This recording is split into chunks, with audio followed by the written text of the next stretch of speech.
প্রিয় দেশবাসী, আপনারা ইতিমধ্যে জেনেছেন যে আমি একটি ইউটিউবে চ্যানেল চালু করেছি যার নাম টাইমস অফ বেঙ্গল।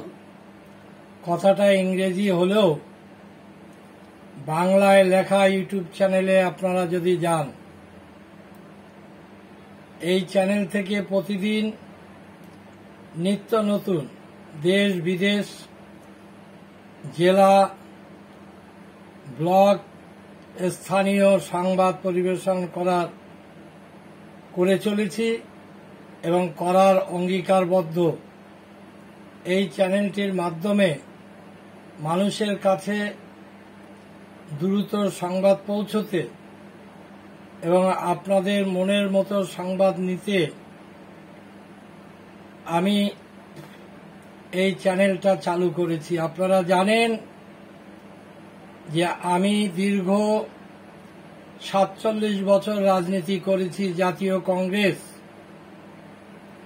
এবং ৪১ বছর ১১ মাস আমি রাজ্য সরকারি কর্মচারী হিসাবে আইন দপ্তর রাইটার্স বিল্ডিংয়ে কাজ করেছি। বিভিন্ন ট্রেড ইউনিয়ন করেছি রাজ্যব্যাপী, বিভিন্ন ইটভাটা করেছি ইউনিয়ন, এবং হাসনাবাদ শিয়ালদা রেলপথের উন্নতির জন্য সেখানে প্যাসেঞ্জার্স ভেন্ডার্স অ্যাসোসিয়েশনের আমি সাধারণ সম্পাদক হিসাবে কাজ করেছি ১৯ বছর। আমি যখন কাজ শুরু করি তখন রেলপথে ছিল কয়লার ইঞ্জিন, তারপরে লড়াইয়ের পরে ছোট ইঞ্জিন আসলো, তারপরে বড় ইঞ্জিন আসলো, তারপরে এখন ইলেকট্রিক ট্রেন চলছে। আমি যখন আন্দোলন করি তখন প্ল্যাটফর্ম ছিল না, বহু স্টেশনে মাটির পথ ছিল, সেই মাটির পথে ইট বেছানো হলো, যাকে বলে লো লেভেল প্ল্যাটফর্ম। তারপর হাই লেভেল প্ল্যাটফর্ম করা হলো, তারপরে ডবল লাইনের ব্যবস্থা করা হলো। সর্বশেষ আমার হাতে কাজীপাড়া স্টেশনটা প্রতিষ্ঠিত হলো, সেই সঙ্গে মাটনিয়া অনন্তপুর স্টেশনটাও প্রতিষ্ঠিত হলো। যদি কাজীপাড়া স্টেশন না হতো, মাটনিয়া অনন্তপুর স্টেশন আজও হতো না। মানুষের এই দুর্দশার পরে যখন আমি সফল হয়েছি মানুষকে নিয়ে, তখন কাজীপাড়ার স্টেশনের মানুষ, কাজীপাড়া এলাকার অনেক শিক্ষিত মানুষ আছে, শ্রমিক আছে, খেটে খাওয়া মানুষও আছে, তারা আমার বাড়ি এসেছিল দল বেঁধে তাদের স্টেশনের প্রয়োজনীয়তার জন্যে।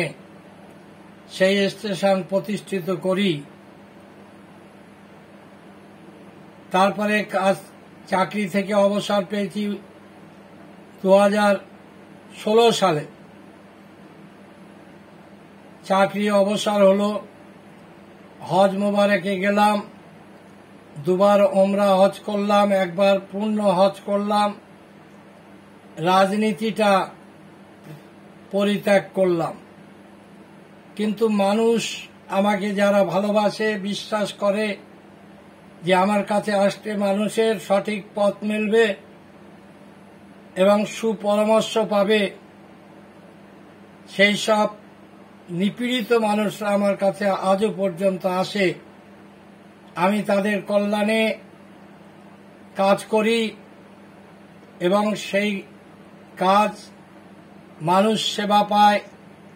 আপনারা অনেকে জানেন যে আমি বিনামূল্যে চক্ষু অপারেশন হাজার হাজার মানুষের পরিষেবা দিয়েছি। আল্লাহর মর্জি, আল্লাহ আমাকে দিয়ে সবগুলো করিয়েছিল।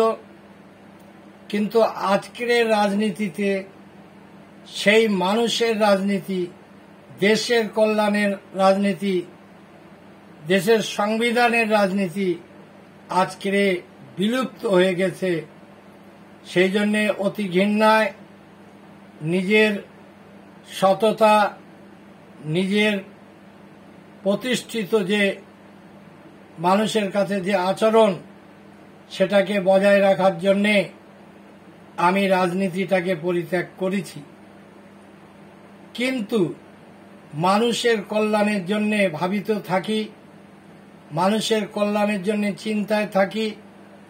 সেই জন্যে আমার মনে হয়েছে যে একটা সংবাদ পরিবেশনের একটা মিডিয়া করার দরকার, যে মিডিয়ার মাধ্যমে দেশের কথা, মানুষের কথা, শ্রমিক কৃষকদের কথা, বেকার যুবকদের কথা, অসহায় মানুষদের কথা তুলে ধরতে পারি।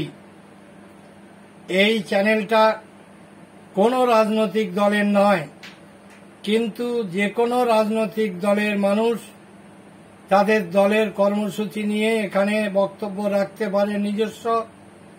তার জন্যে আমাদের চ্যানেল কোনো দায়ী থাকবে না, এটা তাদের সম্পূর্ণ নিজস্ব বক্তব্য। টিএমসি পার্টি আসতে পারে, বামফ্রন্ট আসতে পারে, আইএসএফ আসতে পারে, জাতীয় কংগ্রেস আসতে পারে, সকলের জন্য এই টাইমস অফ বেঙ্গল মিডিয়াটা আপনাদের জন্য দরজা খোলা। আপনারা এসে আপনাদের দলের বক্তব্য, মানুষের সুবিধার জন্য যে কথা বলার সেগুলো আপনারা বলবেন।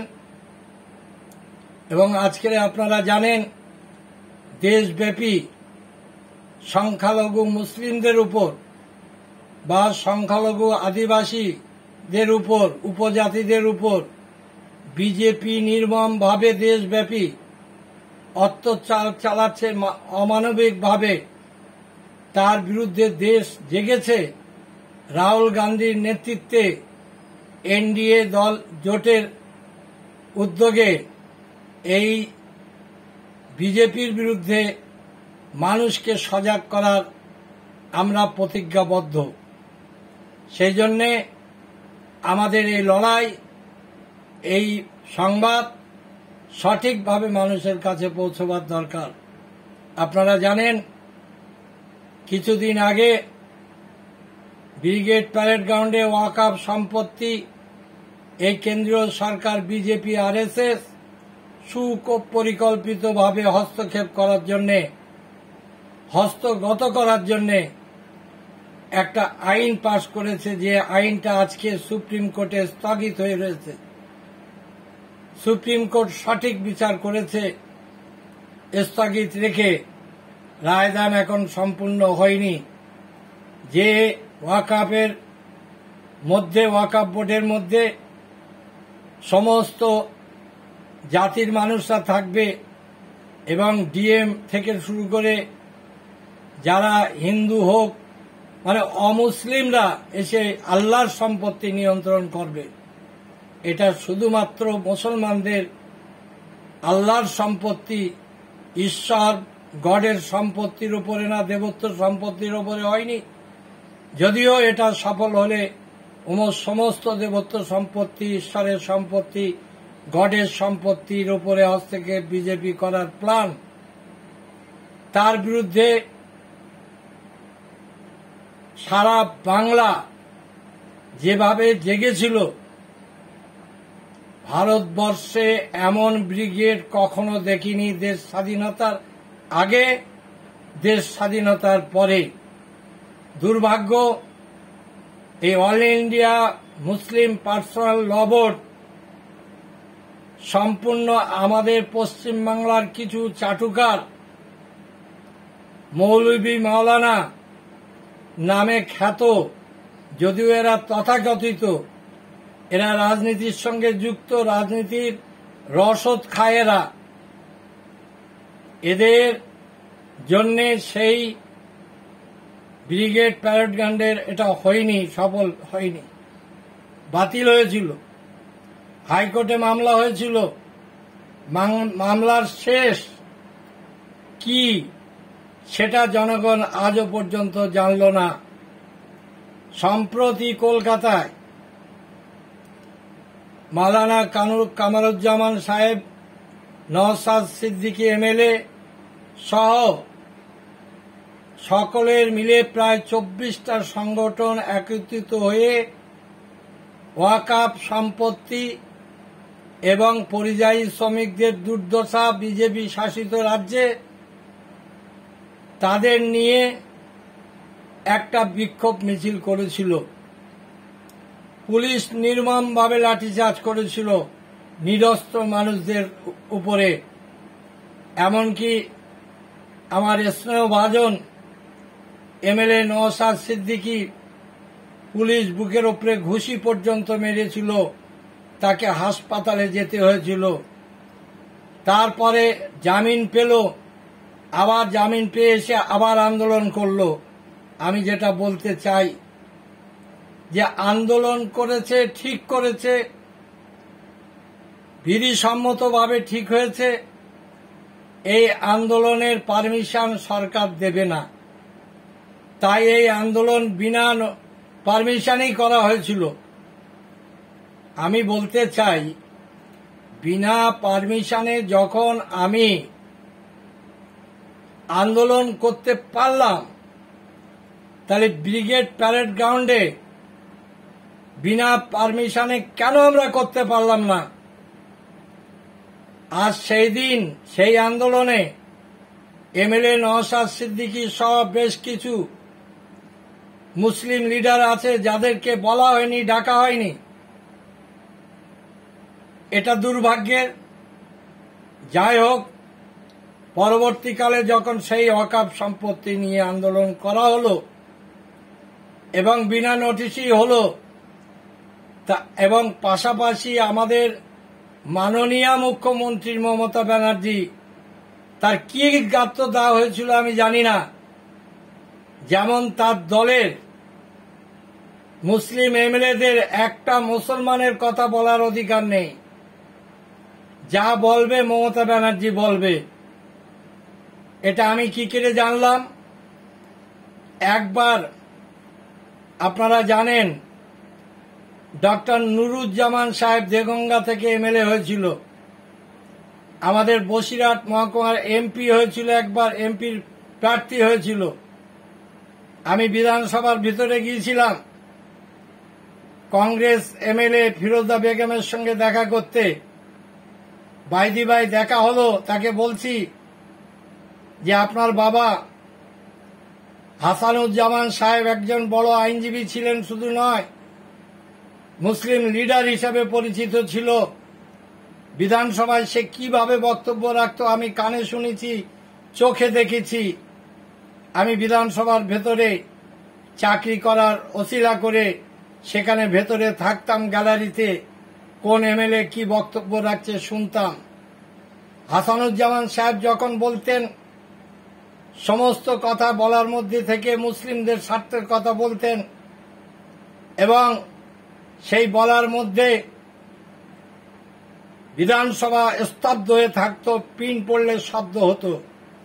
তার সন্তান আপনি ডক্টর নুরুজ্জামান সাহেব মুসলমানদের জন্য কোনো কথা বলেন না, এই বিধানসভার ভেতরে আপনার আসার কারণটা কি? সে মিটকে হেসে আমাকে কি বলেছিল জানেন? বলেছিল, শুনুন, আমি একদিন বলেছিলাম, বলার পরে মমতা ব্যানার্জি পার্থ চ্যাটার্জিকে দিয়ে আমাকে বলিয়েছে সংখ্যালঘু মুসলিমদের নিয়ে যেন ভবিষ্যতে কোনো কথা না বলে। আমি একটা দল করি, দলের নেত্রী আমার এই নির্দেশ দিচ্ছে, তখন মহাসচিব হচ্ছে পার্থ চ্যাটার্জি, এখন সে জেলে। এই যদি পরিস্থিতি হয়, তো এই মুসলমান নেতা করে লাভটা কি? মুসলমানের নাম ভাঙিয়ে মুসলিম নেতা হিসেবে কথা বলার অর্থটা কি? সেই জন্যে আমি বলবো, আমি যদি লিডার হতাম, নীরবে সংগঠিত করতাম মানুষকে, কোনো আইবি সিআইডি কোনো সংবাদ পেত না।